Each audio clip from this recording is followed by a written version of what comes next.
We're live. Hey, this is Bob. I love everybody. This is Jedidiah John Hartley, my brother. My son. You can tell I'm the handsome one. He's the sophisticated one. So I always say from his birth, I got to update this, but he's like the Tin Man. Just had great heart, great smarts. So you will see our appreciation for one another as we get into this, right, buddy? Yeah.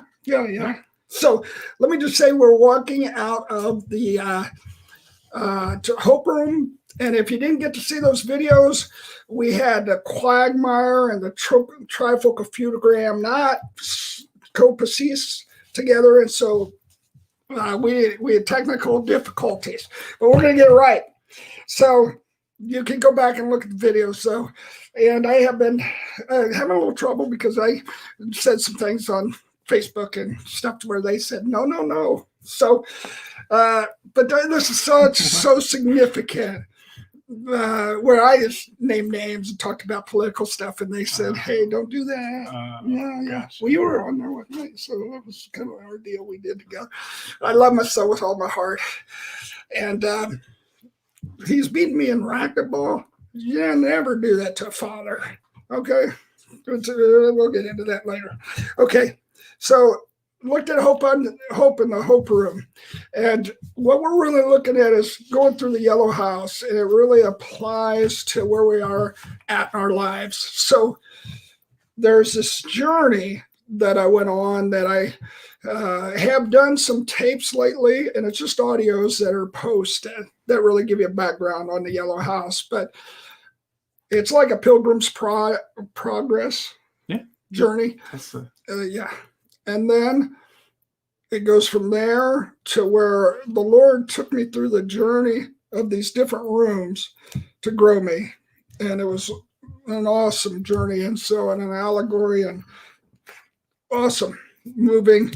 So I will come back and share on that journey. But what he also did was he would take me into a corner, like at the trust room. I was on a rope. It was about 1,000 feet over a river, and I'll tell you more about that.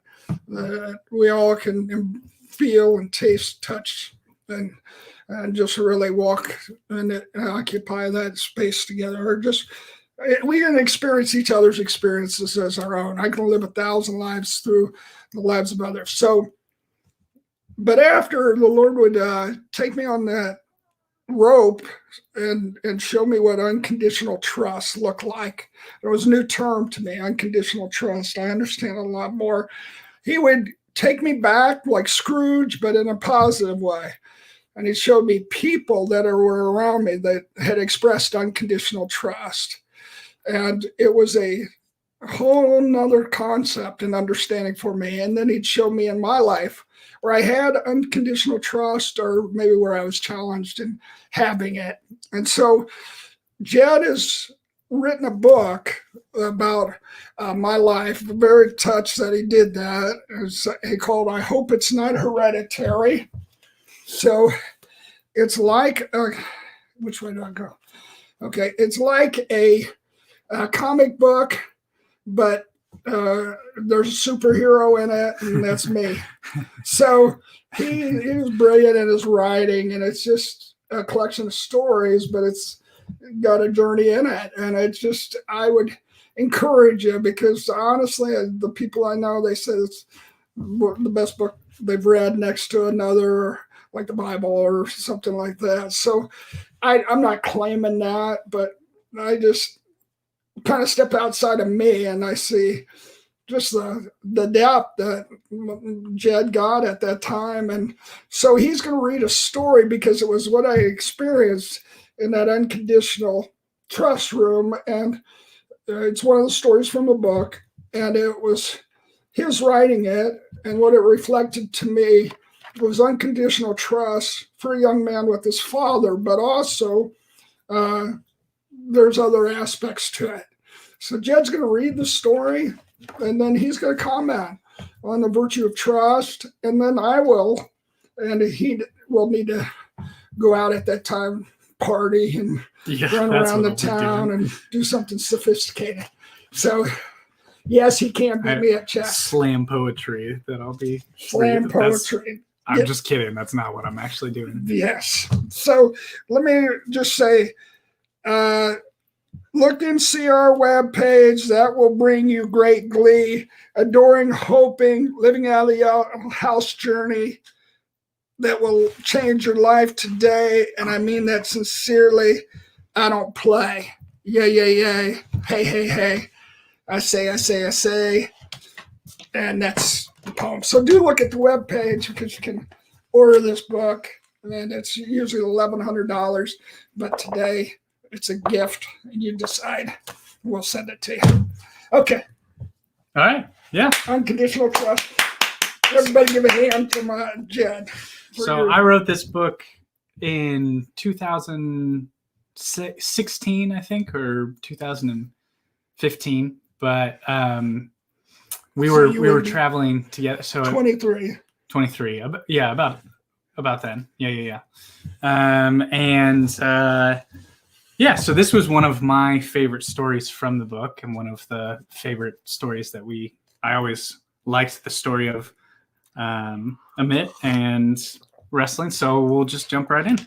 Yes, and it's one of my favorites because of the way you wrote it, as well as the way I experienced it and the way it brings it back to me. And I really think about you in this and just what you can identify with. And I just would ask you to really put away anything.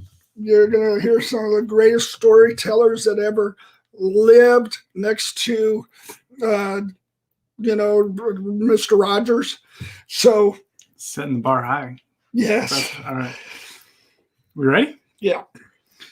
It's been more than 30 years since my dad last wrestled competitively, and yet the sport is still as much a part of him now as it was back then. The only difference is that when he was in high school, wrestling took place on a mat with other wrestlers. Now it can take place anywhere with absolutely anyone.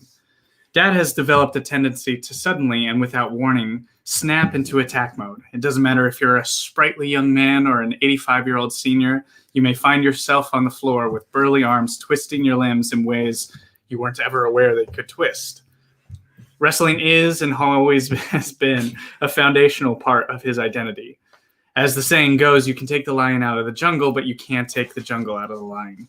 That's perfect. I used to wonder why he was still so competitive. But as I look back on my dad's upbringing, it begins to make more sense. When Bobby started wrestling in his early teens, he was going through some foundational shifts in his life. His early appetite for adventure was quickly turning into teenage restlessness. He struggled with the line between ambition and aggression and rarely knew what to do with himself. Say that again. He struggled with the line between ambition and aggression and rarely knew what to do with himself. That's a stunning observation. So think about that for you guys. I won't interrupt. Go ahead. To make it worse, his family changed neighborhoods. Drug and gang influences had begun to creep into St. Catherine's Gardens, and the once kid heaven was now teeming with negative influences. Bobby was pulled out of the Catholic school he had grown up in and enrolled in a public high school, a jarring transition to say the least. He went from a strict, nun-ruled school to the chaos and disarray of the public school system. On Bobby's first day of school, he saw a group of what he called greasers flip a parked Volkswagen onto its side. He figured they must have really hated the owner. Later, he realized they didn't have a clue who owned it and just enjoyed breaking stuff. It took several months for Bobby to grow accustomed to his new surroundings, and just as he was beginning to find a place within the school, a group of kids...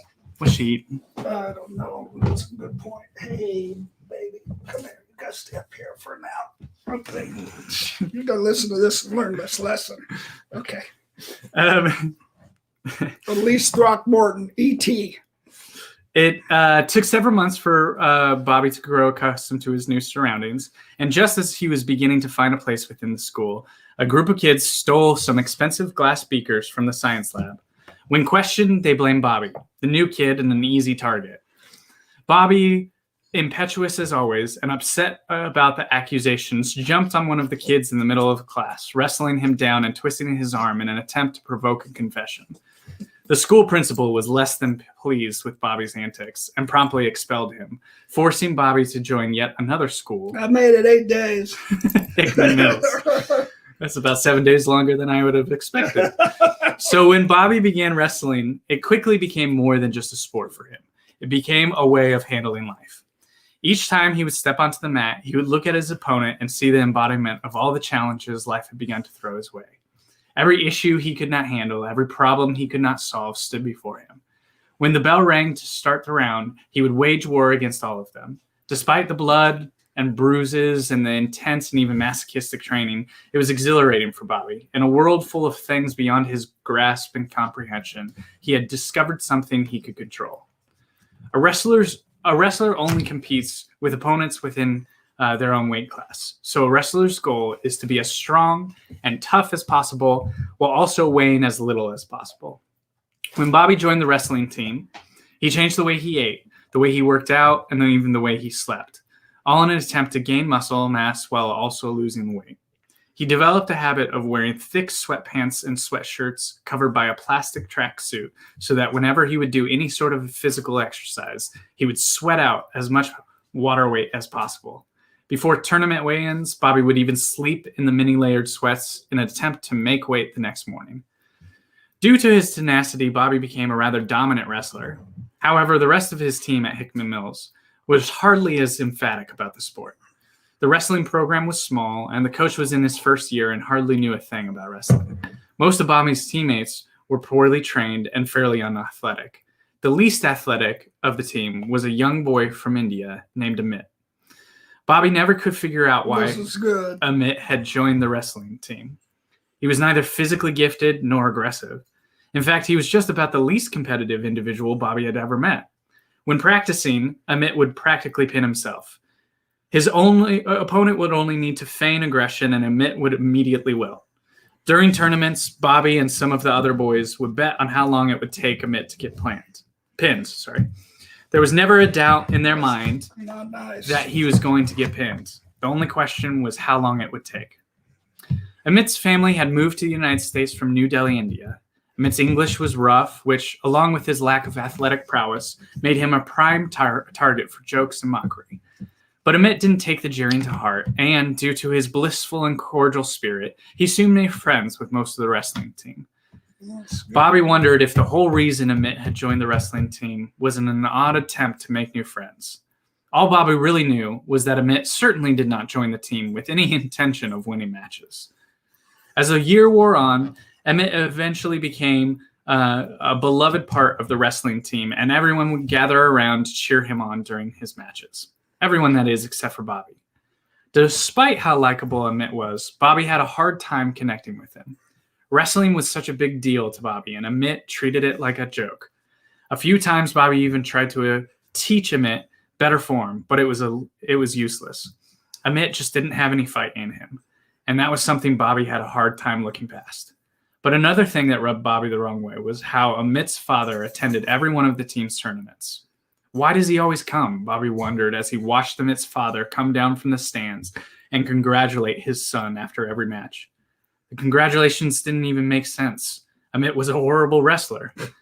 Bobby's own father hardly ever came to watch the tournaments. Wrestling was too violent for John Hartley. His gentle spirit had a hard time condoning its fierce nature.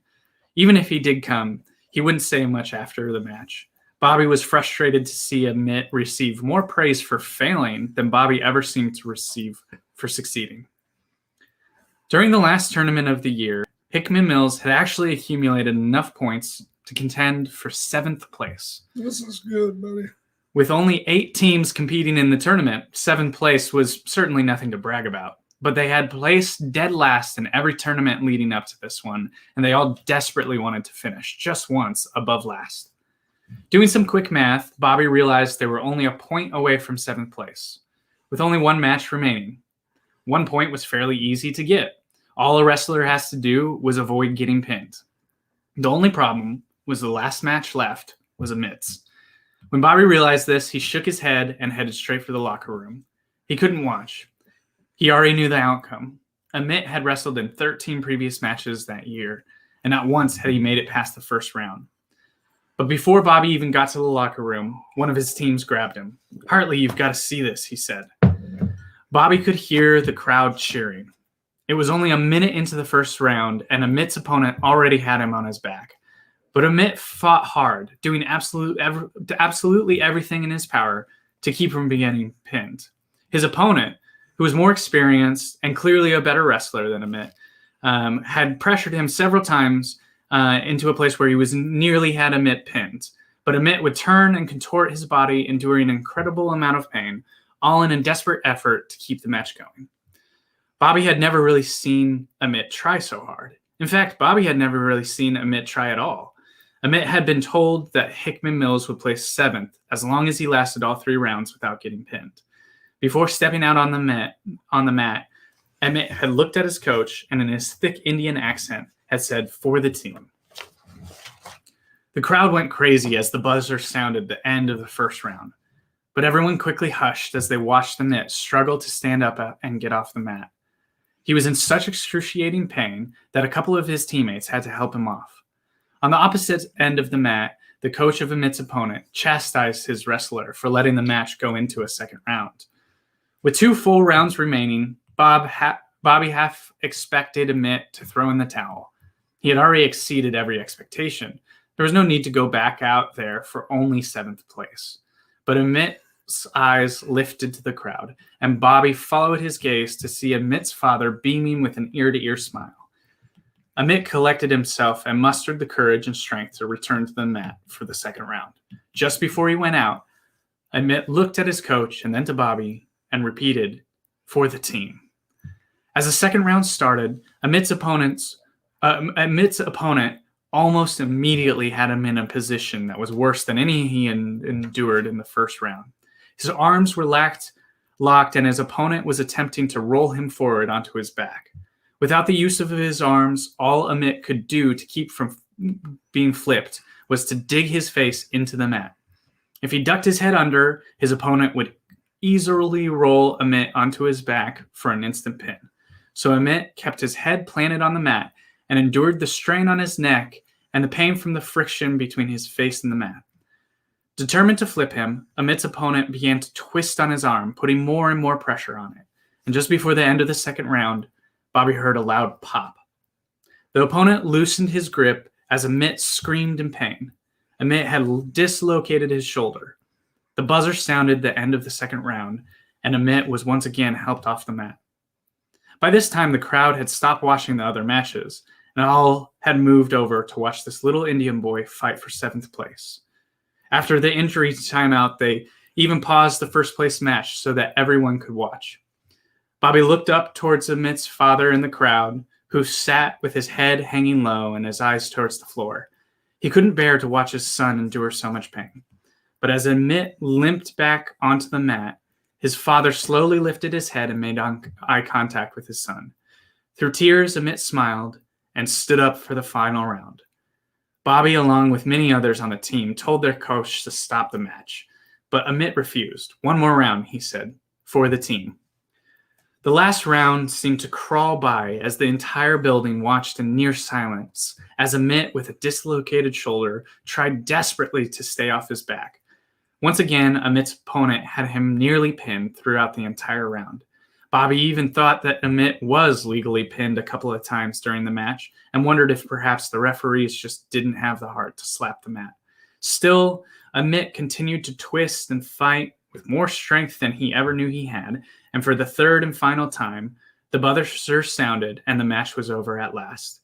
Amit had avoided the pin, giving his team barely enough points to place second to last in a small high school tournament. Yet, by the way the crowd reacted, you would have thought Amit had just won a gold medal at the Olympics. If you were to look at Amit's record on paper, you would see a 0-14 record, 13 losses by pin, and 1 loss by major decision. Not a very impressive record. But to Amit's father, to the entire Hickman Mills wrestling team, and to Bobby Hartley, it was much, much more.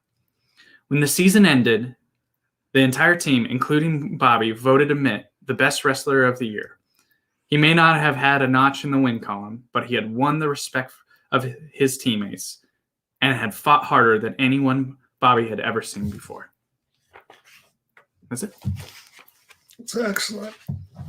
Yeah, it's excellent. So, what speaks to you, Jedidiah, and conditional trust. We were talking after we read it. Yeah. Just about the deeper lessons and what there are different phrases that when I just relive this story, when you're going through it, you don't catch it. And so I saw, the unconditional trust with his eyes with his father, like, that his father had picked a sport for him. And I'll say something about that, but just a virtue of unconditional trust is an amazing concept to me. But, I could see here that I was aggressive. I took things into my own hands. Yeah. And I didn't have that unconditional trust. And then with my dad and the way he responded, that he didn't want to come to the matches. And amidst desire was his dad was there at every match. Yeah. But I'll share after you do. But I got a total understanding on my dad that I think some of these things are really pertinent to where we're at today. In the way that we give people, this is simple, the benefit of the doubt. Yeah. Before we make observations versus conclusions, and we have empathy. But go ahead. Yeah. So it's interesting because obviously this is your story. Yeah. And it's not like I was there, but I grew up with you, and along with like a lot of the other books or the stories in the book. I grew up hearing all of these stories, and I have many memories of them being told. And then obviously when writing it, it's like it becomes more alive. And I probably haven't looked at a lot of this stuff in 5 years or something like that, because, when you publish it, and it's even hard sometimes because you always look back as a writer and you're like, oh, well, I changed this or that. But it's fun also to like relive some of the story and and I think that, when we were first reading it this morning again, there was that line, and it's just a little line, and I wish that I would have spent more time developing it. Yeah. But the line of, Bobby was dealing with some of his teenage struggles and getting to that place between finding the line between ambition and aggression. And what, like you pointed out when I was first reading it. And I think it's really interesting because I think it's something that you've struggled with your entire life, but I feel like I also, in my own unique ways, have had some of that. Like, I think that's just a really difficult aspect of the human experience of trying to be dedicated and committed to particular, things or passions without getting so wrapped into it that you lose sight of who you are or get aggressive or unkind to people. And so when we're talking about trust, I think that this is an interesting story of you see someone, Amit, who's in a world that he doesn't know, was a first generation immigrant with his, father coming over, and was kind of ridiculed by the team. And yet he had this sort of trust in himself and with his dad, and just this sort of sense in knowing who he was, where he could feel comfortable going out and losing all. I mean, like, losing is way harder than winning in a lot of times. And then also that this final moment that he was someone who also the team ended up trusting, even though he wasn't really worthy of trust from a wrestling standpoint. At the end, he was the one carrying the team on his shoulders. And so I just think that it's a really, really good story. And I think it speaks, to kind of some of the journey that you were going through growing up and are still going through, of feeling where to find that level of, because like you were talking about your dad and your relationship with your dad. And I, my grandfather, like, I knew him very well and knew that he's an extremely supportive individual, but there was aspects of your life that he didn't, like with the wrestling, that just was World War II veteran who was a peaceful guy, didn't like seeing violence, and I feel like him and I had a similar spirit sort of with some of that stuff, and so I can really understand just not wanting to see my kid in pain or see my kid put other people in pain. And so here you are on the mat trying to prove yourself to him, and he's not even looking, sort of thing, because it just wasn't about that for him. And I think that if you had found this level of trust with him and been able to know him as you're my father who cares about me deeply and who's there for me and supports me, there would have been this less of feeling like you have to prove it, out on the mat, or prove it to yourself, or prove it by, putting yourself through. And not that the wrestling dedication there wasn't beauty, but it's like, again, it's about that level between ambition and aggression when it goes too far and whatnot. So those were my thoughts on it.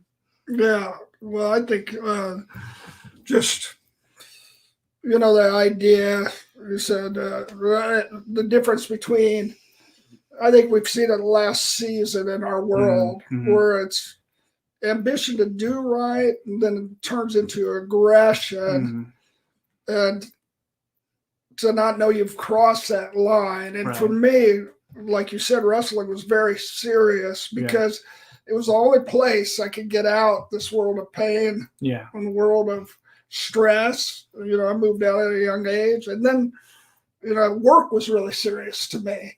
That work to me was based out of a value that you're going to work hard to provide for others. And when people didn't do that, I got aggressive. Right. And especially if they were working for me. Right. But then worship became that way. Yeah. And I believe in the last season in the earth, just worship and being an evangelical, just, there becomes an aggression for where our real highest command is to love even those that are perceived as enemies. And so you leave behind something, and you're in this spirit of anger and bitterness and aggression. And it doesn't mean you have to change your values. You just change the way you're observing people. And you got this unconditional trust for God that, that the highest of loves is in 1 Corinthians 13:7. And I've been sharing about the sweet stick. It's a love that hopes all things. So it's the definition of unconditional trust, because it says that the original design in a person will outweigh the original sin. Yeah. And that the longing for people to be, gods, or to be at peace with, what's good and noteworthy, it says in Philippians 4:8. And so just I saw the aggression where you draw conclusions fast. You don't give people the benefit of the doubt. You don't attune. Yeah. And so now there's a patriot party starting, and I just get concerned where it's, a world that's firing at each other when we're not trying to attune. And I won't necessarily attune to somebody's pain at me, especially if I don't own that. I might not see myself as systematic racist in these different ways, but I want to listen and I want to tune. So when I started to see the uproar, I just went to people. I talked to one of the founders of the BLM, and I talked to some others, and I said, now, why do you feel the way you did? And I could see, it felt like, and they would say it was a bigger issue than just there had pains. And so it was a mixture, but so to have an unconditional trust that goes in and believes that, 10,000 years from now, we're all going to agree. Yeah, or just trusting. I mean, a lot of whether it's politics, whether it's interpersonal, whether on the macro level. I think that what is required for genuine human connection and for genuine human like progress is you do have to have this sense of trust of like, even if it's just trusting when, someone who like with politics or something like that, it's trusting the opinions and the testimonies of other people, even people who are not quite like you. But when people say that I'm in pain because of this and that, or this is difficult because, it takes a level of trust to be able to listen to them, and progress doesn't happen unless you do that. But on a more personal level or interpersonal level, like I think that with relationships, with friends, with work and sort of stuff, you have to have this trust of the people that are around you. And it's hard because, you look at someone like Amit and you're like, you had every logical reason to head to the locker room when it was Amit's turn to get out on the mat, because 13-0 up until that point of 0-13. 0-13. Yeah. Big difference. Yeah. 0-13 and just had been pinned first round every time. There was no reason to trust that he would do anything different. And, but that's where it's like something really beautiful happens, because you saw a lot of other people believed in him and trusted him, even regardless that there hadn't been the evidence of it yet. And that enabled him to be able to have a trust in himself, a belief in himself, and like to go out there and do something that, no one thought he could do, that he probably didn't think that he could do for the team, Yeah. I think it first started with his father. They had enough history in that bonding that he trusts his father. Yeah. That he had come from a privileged, he was a wealthy Indian. His daddy was a doctor. And so, it was serious business to us, wrestling, serious business, as I was saying, worship earlier. And, and we owe God and this, and people that don't see that, or you feel like don't see that, then you can get into aggression. But with him, what I saw, him look up in the stands and look at his father consistently. How do I get in there? So look at his father and have this unconditional trust. Like, Dad, you told me to wrestle. Right. And it was like, this is probably the dumbest choice for a guy like me. Yeah. But he ends up MVP, most valuable. One. Yeah. And he ends up bonded. Yeah, making friends with everyone. And it's a community that truly is one that just your friends 30 years later. There's a loyalty, there's a sense of bonding that. So his dad knew what he was doing in that way. Plus, he also didn't purpose to go in there suffering, but he did, and he endured, and he got stronger through it. Yeah. So where my dad, and I think I want to submit this to a lot of us, is the way that we've defined what love looks like or unconditional trust looks like. Like my dad I had started to deal with things in a way that was physically and aggressively and dominating. And I thought he would like the power of leadership and the control I took about my life, even though our family was at an unstable position. And I was just good. And he was the exact opposite. He had been a good shot, so they put him as a machine gunner, and he hated guns, and he just hated violence. So he was being an authentic father to me. Like, we got enough love and understanding, and you don't have to prove something and gain something you already have. I got unconditional trust and belief in you, and I don't think this is your best way to express it. Right. And I expressed it. Some wrestlers are really artists. I mean, by that, they're very skilled, but some are just bruisers. And I was more of the bruiser. And he just wasn't going to show his unconditional trust for me by endorsing that. He knew we had enough love and bonding at the core. And so what it did for me was make me mad at first. But then he was true to who he was. Yeah. And it was something that started making me more gentle, more Yeah. attuned. And he just was able to verbalize it. But you don't have to prove anything to me. You got to have my unconditional trust. Right. Well, and later in the book, there's stories of he plays that, a very significant character of, I mean, it's not just in the book. I mean, it's your life, but like the way in which, he didn't, because you go through a lot of challenges in your late teens and even early 20s, and he has a patient and he has a trust in you, kind of like dad's, the Mitt's dad looking at and thinking that he's going to win the match, after he's lost 13 in a row, or not even win the match, but just get through it. Yeah. There's a sense in which Oompa, what I call it, that he had a trust in you and that you were going to be okay and that you were going to make it through. And that, and him speaking affirmingly to you later in life is probably the most significant turning point in your life. And other than when you had me. Yes. Yeah, those two. Yes, and that's exactly right. And you I can talk about just that birth scene and that's a good time for me to go. All right, bless you, buddy. Love you, Dad. Okay, love you, man. All Great right. job, man. That was good. So here, I'll slide this and you can slide it. Watch out for the puppy down Yeah. there. Okay.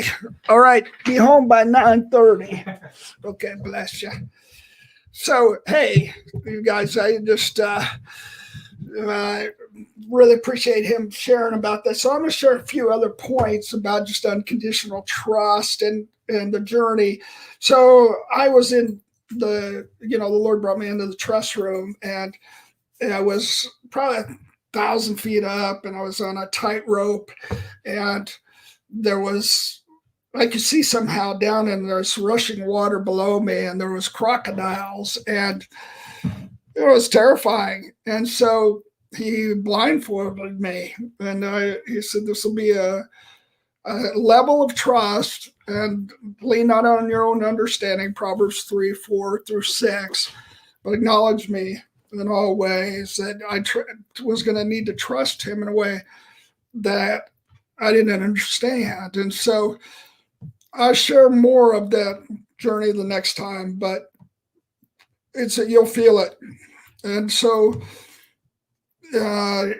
what happened after I went through this room of trust is trust took on just so much a more concrete, substantial, and expanded value to me. And it was really this place that of a love, and it's the sweet stick of unconditional trust that I believe the Lord would have me pray and just release to you. So it was this place where I saw, like with my parents or others, I'll just talk about my dad here for a second. It's tough when, you move out at 15 and your dad comes to your match once. That's really how much he came. And he wasn't looking, I'm pinning a guy, and it's would have been a YouTube sensation. It was a great move. And just, I would have interpreted the data wrong, because others around me had defined what trust is, and like trusting your father to be with you and support you. Well, honestly, he didn't support that. And he was able to just say, I don't get it, and I'm not into that. And I'm at the season of my life that I've concluded that, this kind of aggression, and he could smell it around me, isn't going to be prosperous to you. And so I just loved that he could be who he was. And I trusted that there was more depth to what he was experiencing and what he was leading me in. And so what I did get led into a gentler life, and, just this aggression that would have destroyed me. And it drove me in wealth. I thought people need to make money. Well, at first I despise those who have made it wealth because I thought they're superficial. So I lived in other nations where people were really poor, and I thought, it's just all about them and they're superficial. And I just had all these conclusions about other groups of people, and what really changed me was unconditional trust for my parents in high school in this way. And afterwards I, was very poor for, just being a pastor. We decided to live on food, clothing, and shelter and give the rest away. Well, I had my wife, her teeth weren't, were hurting, and my child was born cross-eyed, Jed's older sister, and just tire flat on the car. And, just financial pressure is hard. And when you can't provide, and I just walked to the window and I exploded. I said, I'm not a pauper, I'm a king, and I'm going to, by your grace, create wealth and opportunity for myself and others. And all of a sudden exploded into me. That's unselfishness. And so those that would be evangelistic beggars, I'd feel like, so then I flip the other way and I lose my understanding there. And I know that 2020 to 2030 is the years of attunement. And we have people in our nation that have pain. And as I said, I talked to BLM leader, I talked to some Korean leaders, I talked to some others and just asked them, what's happening? I talked to women and I said, what's happening? How do you feel? And I would always ask God to show me how he felt about their feelings, because it could be a whole different issue that had caused them the pain, and it could be identified with, a counterculture reality and just your white privilege or your Indian privilege or your this. And, for me, he had been privileged, and that was something that sensitized him, the growth there. And he did take, I don't want to say life more seriously, but sincerely, he identified with others in a different way, and he became the best teammate. And so that's what we acknowledged. And it was, everybody went from the championship match. Now, Jed has a book that they paused the championship match. Well, really, there was an injury timeout. And so then they didn't start up the match because we were all watching this incredible display. And he doesn't know wrestling moves, but it was, they was doing an arm bar on him and snapped his arm and, his shoulder. But it was just amazing, the intensity, and for him to come over and say, for the team, and look up at his dad and see his dad just not like his suffering, but amid, I looked at his dad and had an understanding and a trust that you can even let me go through suffering, but you trust it's for my greater good. So with my father, when I was 15, I think 16 might have been, just my mom was bedridden, and my mom, just got angry. You're in bed, you can't get out. Young, beautiful woman she was, and she's passed on now, but she would get angry, and she'd get angry with us, and we didn't do anything, So, so one night we were all in the room, her bedroom, watching the TV with each other, and that hadn't happened for a year, and it just felt so good, with my 4 brothers and sisters and my mom, and my little brother was having stomach problems. I mean, it was just really a tough time. All of a sudden, she answers the phone, back then, rotary phones, and she says, we'll come and do it, and she was running a school levy from her bed. She had been a city councilwoman, but she wasn't in shape to do any of it. But the point is that she acted like somebody's trying to kill her over the school levy. And, so we all break up sad. And then I call my girlfriend, and she said, I know I'm not supposed to call your home phone. She said, but I did, and your mom just said this. So I find out my mom was not telling the truth. So I come down and I step in her door, and I've snapped. I tell her, what I think of her, and she has a club foot. She tried to drag herself into the bathroom to get away from me, and I put my fist through the bathroom door. It's just one of those hollow doors, and I hit her on the side of the head. Didn't mean, it's sad. Just she's in a heap, and I go out, and my dad is turning on and off the gas stove, and my brothers and sisters are there because they've heard it, and it was loud and all that. And I said, Dad, I know I got to leave. I know I've crossed a line, because he wouldn't have that in the house. And I said, but tell me why she does the things she does. And so he asked me to put my hand over the flame of the gas stove, and I put my hand over it, and he said, what do you feel? And I said, I feel pain. He said, leave it there. And I left it there second to. I said, what do you feel now? I said, I feel intense pain. He said, it consumes your thoughts. And I said, yes. He said, pull it away. He said, consumed everything. And I said, yeah. But he had a way of just bringing depth and understanding to what I was feeling. I was consumed. I could not think of anything else but my pain. And he said, Bobby, your mother can't pull her hand away. She's got pain physically, he said, emotionally, spiritually. And he said, I made a commitment to not only be married to her, but love her until she passes on. She might do that, Bobby. And he said, but love's more important to me. And I said, Dad, I don't have that kind of love. And I left and went on a very painful journey for a while. And then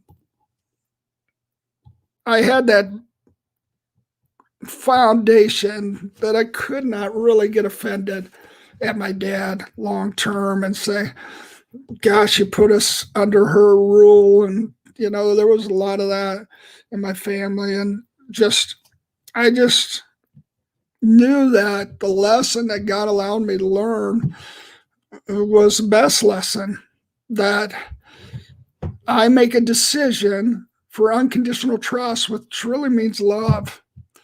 It's just you trust the heart and the essence and the ability for a good God to lead over the devil's ability for him to deceive. And that doesn't mean you're not wise, but we've so swung the other way where we put people in boxes so quick. And I just want to tell you one more place of unconditional trust with my father was, I had been to 2 high schools, Hickman Mills, and then I went back to the Catholic place where I was familiar, and it was elite, and it was, just very strict, and you were very critical of those who were not like you and didn't have the values you had. And so my dad shares with us, and my dad's not got the income to pay the bills for my mom and bring up 5 kids. And so he can't lose his job. And he's an inner city principal, and they require that you have to live in the inner city, to identify. Now, you weren't accepted that well if you were, like me, suburbanite white kid. So I go to this school that really wasn't. It was like in mid city, but I thought it was inner city school, and it was in the sense that I didn't. In the past, I only was around Italian and Irish Catholics, and now I go to the school, like Jed said, the first day they flip over a Volkswagen, they're spinning it on its top, and it's greasers. And then you had the freaks in one hall that did the drugs. That's what they called them. And then you had the nerds in one hall, and then you had the athletes in another hall, and then you had the blocks, and then you had it was just, they all had their different places, and you didn't cross over. And for some reason, I got kicked out the first time because of getting in a fight with that kid. But the next time I came, I just got accepted by the different groups, and because I was having fun, funny, I did something, for a few days, and made the announcements for the principal, and that was not. I did it on my own and kind of just having fun. I was just had a little bit too much crazy in me, but it was fun, and so I got accepted. And I got to know people that I would have thought, by what I've been taught about them, that they were just pure evil. And I just, from that point on in life, I said, I'm going to give people the benefit of the doubt. I'm not going to give offense my first response. I'm going to give unconditional trust and belief. And especially in marriage, or especially with friends, I'm just going to see a bad chapter in their lives, where they go off like Nebuchadnezzar, they're eating grass. I'm not going to forget their essence. And so when my dad said that about my mom, Bobby, that he hoped that I would love her that way. Well, this is the miracle of miracles. Is a few years later, she's in the hospital, and she had 32 surgeries and something like that, and they're going to cut her sciatic nerve, and so she'll be a vegetable, but she won't be in all the pain. And she was already babbling, and then so I had not been at home, not even gotten near home, because of the pain. And so I get invited out to the house with my dad, my mom, and all I know is she was going to have this surgery, and now she's back at home, and I don't know much more. Well, I come in the house after being gone a long time, and I hear my mom giggling and laughing in the back, and my dad's in the front room right by the door when I walked in, and I said, "Who's back there, Dad?" And I thought, she's crazy. She's hallucinating on drugs or something, painkillers. And he said, "Just your mother, maybe her angel, or, God." And I said, and he was happy. He was real happy. And I said, "Well, what's she doing?" And he said, "She tells herself jokes. She just enjoys herself. She likes herself." And I said, "Dad, that's not the mom that I knew, the state she was in." He said, "Bobby, let me tell you." And that's what he invited me out there for. He said, "What happened?" He said, "She goes in for the surgery, and there was a judge that was a federal judge and didn't know my parents, and he was in Chicago, and he'd always fly in for my mom's surgery, and he'd just sit with her overnight. And I'll never forget him for that, And so he's there, and my dad's there. She's going to have her sciatic nerve cut the next day, and that's just, she's done for the rest of her life. And she sits up and then goes up and goes to the bathroom. Well, she hadn't walked, she hadn't been coherent for a long time. And so they both think they're dreaming, and she walks back and she lays down and she looks at my dad and she says, "I love you, Jack," and goes back to sleep. So he just paces, and the judge, paces, and they pray, and the judge has to leave about 5 a.m. and fly out back to Chicago, and just says, "Let me know what happened." And she wakes up about 6, and she's just tears running down her face, and she says, John, I'm totally healed." She said, "God touched me through the night." She said, "I'm sorry I've caused you and the children pain. Let's go out. Let's get out of here." And so they come in, and just doctors, being doctors, kind of what we've seen through the pandemic. Not all, I don't want to say it like that. I didn't mean it like that, but just, they say, "She's just hallucinating, and we need to go through with this surgery." And she says, "I appreciate everything, but I'm leaving, and I'm off the medications." Now, they said that would kill her, just to go off of the medications she was on. But it didn't. And she went home, and she was happiest, kindest, full of love. Now in her future days, she had different ups and downs, but she was definitely a transformed woman by love, by my dad's total unconditional trust. And she loved him like a 17-year-old princess to a 20-year-old prince. And so I looked at that and I learned and said, Dad, you're right.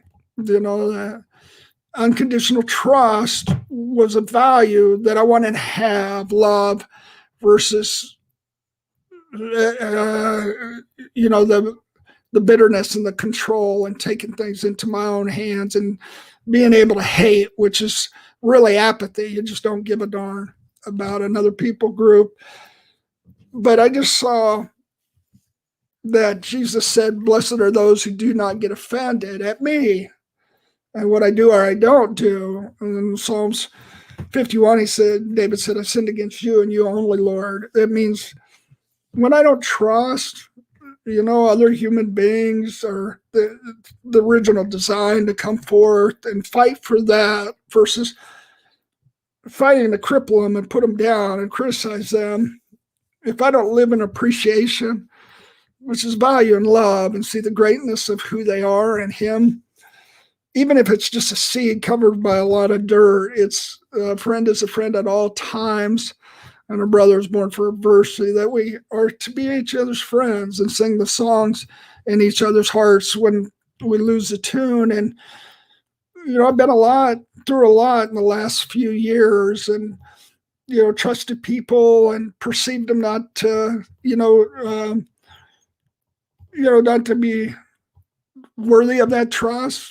But the truth is, I got back and got aggressive, and I had to hit my head a lot, so I had a frontal lobe damage, and so I got aggressive when I got into a lot of pain. And here I am, a pastor and international prophet, that and this, and I just had to go into this yellow house and get healed and offer people love, not because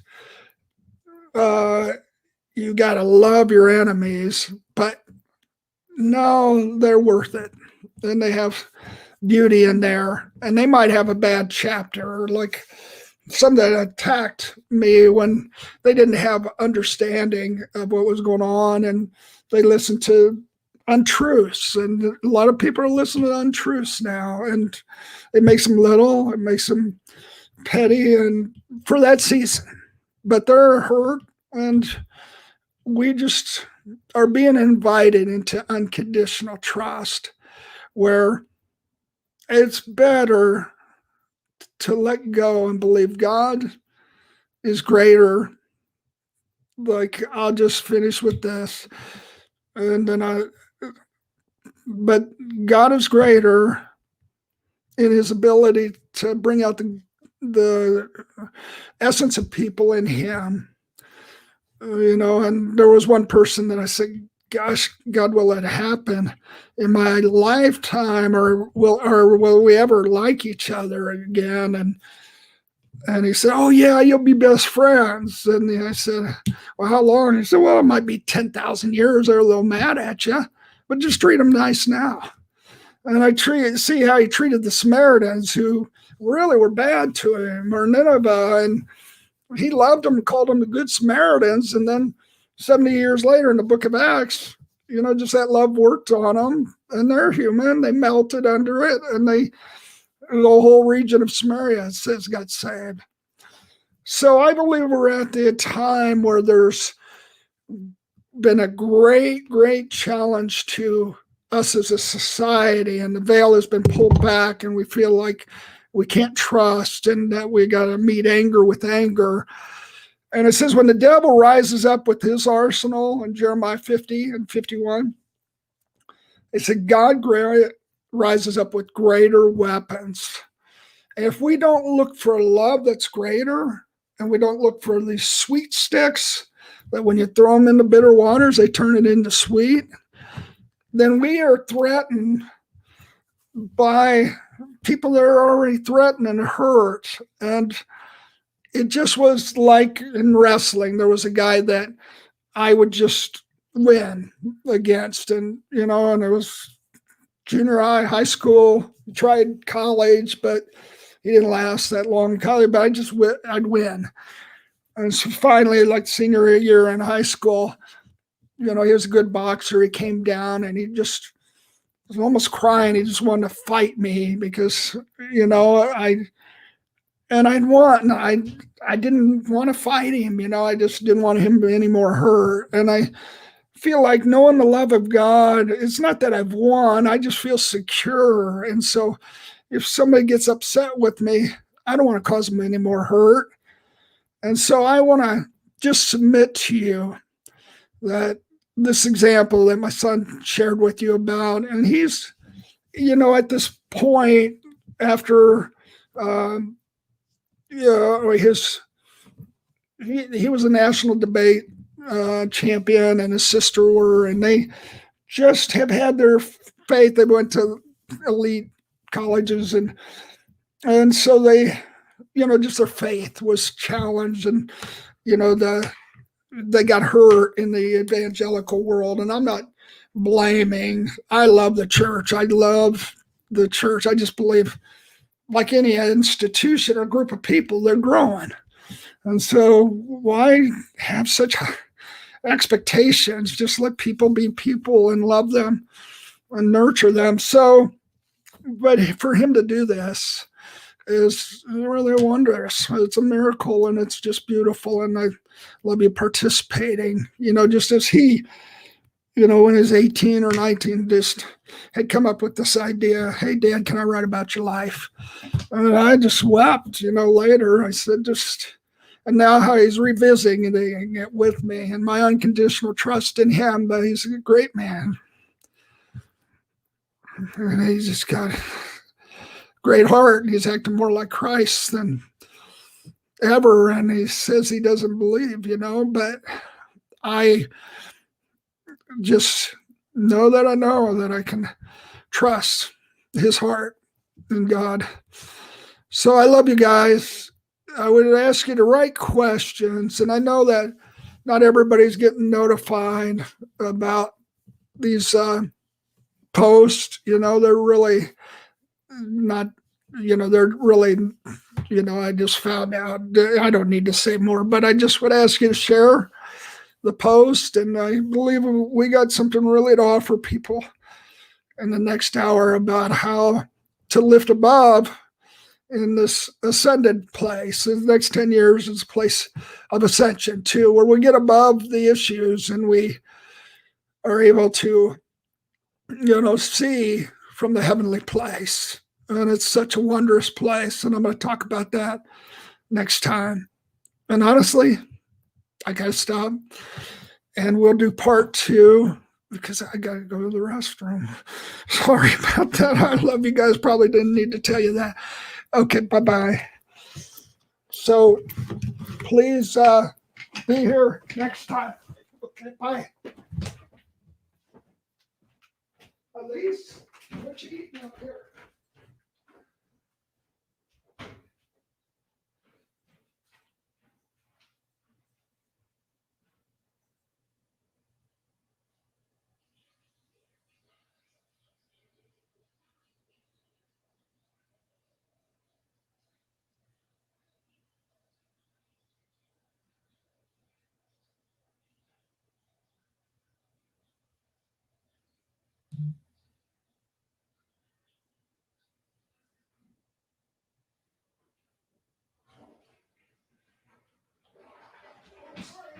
Sorry. I need to step on you, baby. Yes, it's a sweet dog. Such a sweet dog. Turn this off? No, I didn't turn it off. Okay, if anybody's with me, I'm going to just say that I'll follow up and tell you the journey, and then I have prayers, or at least sweet stick of unconditional love or unconditional trust for different ones of you that I've dreamed that would be our leaders in this. So, Lord, I just thank you But I just release to everybody the sweet stick of an unconditional trust that Proverbs 3:4-6 doesn't lean on our own understanding, but acknowledges you in all eyes and all ways, and sees your eyes, that sees redeemed cities and nations, sees redeemed next generation, that our children are a blessing from the Lord. They're not a curse. We believe you. We believe cities and nations like Jonah in 4:10. It says that I care about this great city and I changed it. We see according to original design, not challenged by just a few loud souls that are hurting. But God, we see what you've named cities, what you've named nations, and we go above to this ascended place. I ask you to take everyone there and just to show them, God, the river of lavender that smells like lavender. Show them the singing flowers that sing a different tune to you. Oh, it's so beautiful. Take them on that yellow brick road of friendship. Take them by the trees that decree that we are stately, we are strong in Him. Take them to that place where, for me, I saw a little boy with a dog, and he came out, and there were pastors or over the hill that those that had gone before us, and angels started to come out, and the boy talked to me, and I saw this yellow house that I was invited into, and it was like the mansions in John 16, where it was a place where you would do a supernatural development. You said you bring forth the hope craftsmen or the hope reformers. And God, I saw people in those rooms, like the unconditional trust room, and those like children that would do trust that way, that I knew their names, like Magnus Carlson and like Mogg and like Jordan Peterson and different ones that just through others there's been contact, and that you brought them to you and you had them explode with creativity into the kingdom, and that there was more for you. And we have unconditional trust for you, our Father. Like with my father, I just knew I always meant my best. And it always turned out that way. And you saying, our Father's being imperfect, how much more are you being perfect? We trust you, our Father.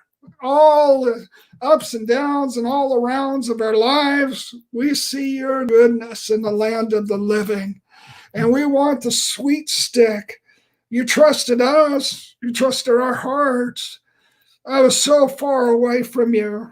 I was a Trotskyite, and I was so angry at authority and the government. And I was just hurting and reacting. And I'm not saying everybody is that way.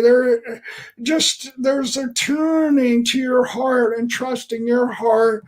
And we say, open up above the clouds, the ability to see your face and be brought to a new place. The answer for everything is you and the wonder of you. So God, we just thank you. And we ask you to guide us into your heart tonight above the clouds and places where we've had that aggressiveness turn into, or that ambition that's godly turn into aggression. Would you bring it forth into that place where the gentle, the meek will inherit the earth, that we have that place where we walk in such a restful trust and a joyful trust in you. Bless each one in Jesus' name. Amen. So part 2, love you guys. So encourage one another in the Lord, and I love you. Go back and listen. It's worth it. Okay, and please pass it on. Okay, good night.